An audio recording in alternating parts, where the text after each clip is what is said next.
Okay. Features of effective communication. Now, these are the important things which you have to learn from. And today I shall try and cover as much as possible. But if still certain doubts are there, you can clarify in the end, or you can get in touch with me in the next class. First is active listening. Again and again, I said active listening means you have to listen to the guy very carefully. How? I'll tell you with your body language, what body language is to be adopted, because you're quiet. You're just listening to the person. Where should your eyes be? Where should your hands be? How should you be nodding? What all that is part of active listening. Active listening is you understand what exactly the question is. And when you are listening to him, as well as when you are giving a reply, where should your eye contact be? What is happening to your eyes?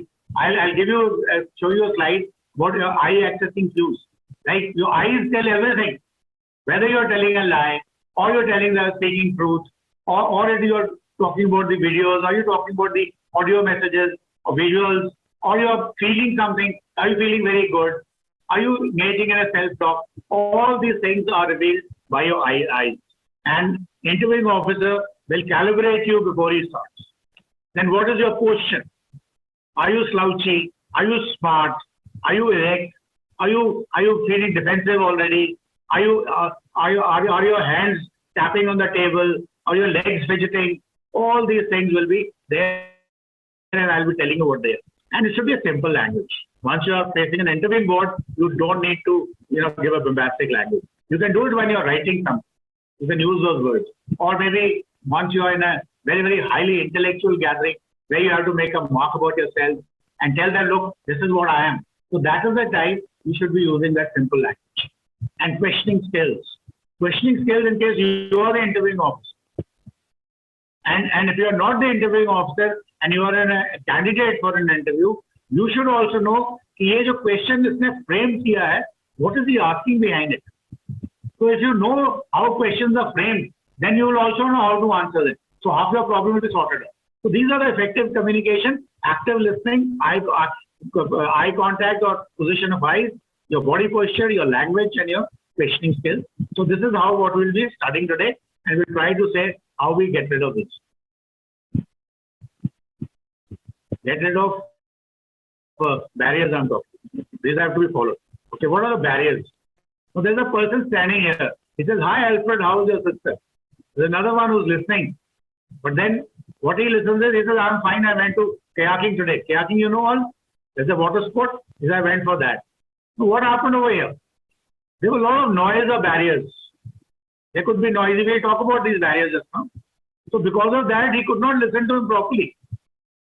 And now the sender of this message did not factor into the issue of noise or any other barrier. The message was, "How is your sister?" The answer was, "I'm fine. I went kayaking today." How is means this guy heard how is. So he may probably assumed already because he was not effectively listening. And there was a lot of noise or other barriers. So he thought how is means how are you? So he said, "I'm fine." So because of those barriers, the message got distorted. Okay, the feedback which comes with is not good. So though the sender has said correctly, but because of these problematic things between the two, this guy hasn't taken, he probably didn't hear it properly, or he was preoccupied somewhere else. Moment he just heard so he said, "How are you?" Yahi hoga. And he says, "I'm fine. I went for kayaking today." So that is how the message got corrupted. Now, what are these barriers? Firstly, they are environmental barriers. Maybe this lady who asked the question spoke in a very, very low voice, or there may be a lot of other guys around making noise, or there may be disturbance. Maybe somebody is talking on phone in a very high pitch because of which the other guy couldn't listen to him, or maybe physical discomfort.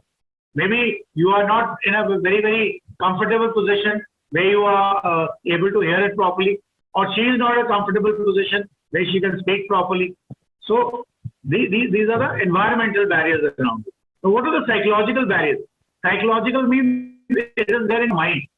Maybe it could be somebody, it's a physiological barrier. Somebody is hard of hearing, hard of seeing, some learning disabilities are there, or maybe somebody is very sick. So physiologically, as a body, the guy is not into 100% position. So that's why probably he has either not been able to speak properly, or the other guy who's the receiver is not able to hear the proper sentence properly. Then it could be language barriers. The person is speaking in English and the receiver doesn't know English at all, or vice versa. Or you are speaking in Malayalam and the other guy is a Bengali. So that could be this thing. Then even the specific terminology. I give you an example. Like you all say line of control, LOC. There's a movie also called LOC. But if you come in the armed forces, line of control is LC. So when I say LC, and LC is also a term with the audit people, the finance people. He said, where is the LC of this particular item? So the same LC, LOC, all those things have different connotations. Electricity, just a minute. So you should, when you are communicating, you should avoid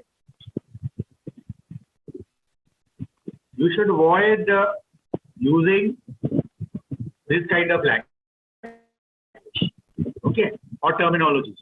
Then there are personal barriers, your socio-economic condition. You are unhappy with somebody, the guy is very rich. You said, why should he be doing it? Or your values and beliefs. You probably feel that if somebody has to say something, he should be saying in a particular manner, and then you understand something else. Like there are, like if you ask me a question, I have to say yes. I will not like this. Yes. But many times, if you remember, if you ask a question and you say yes, you say this. समझ आ गया मेरे. So same thing in a different district. So those are the values and beliefs. And similarly, previous experiences, not valuing ourselves. कि पता नहीं यार मैं क्या बोलूँगा उसके सामने, या वो क्या जवाब देगा. I'm no good. You know, I'm not so intelligent कि मैं सर्विस सिलेक्शन बोर्ड पर जा भी पाऊंगा. अपने आप में डाउट करना. And पता नहीं यार ये important है भी है, छोड़ो यार. So then those are the personal barriers you've already started putting around you. I call them cobwebs around your brain. कि आप अपने ब्रेन के आसपास इतने मकड़ी के जाले बुन देते हो कि the actual thing doesn't come out from the brain and nothing goes inside properly. It gets corrupted while going in and as well as coming out. Finally, is your psychological barriers. Like you may be under stress when somebody asks you something, a frustration. आपको school में number अच्छे नहीं आए हैं. Mother says, why don't you help me get a water from there? And you say, मेरे पास time नहीं है. तंग मत करो मेरे को. गुस्से में हो, थके हुए हो, distractions हो, or you're preoccupied on your phone with your friend of yours, and your father says, come with me, let's go to the market, buy something. He says, don't try to, buddy. So that is how the communication gets corrupted. So these are the barriers.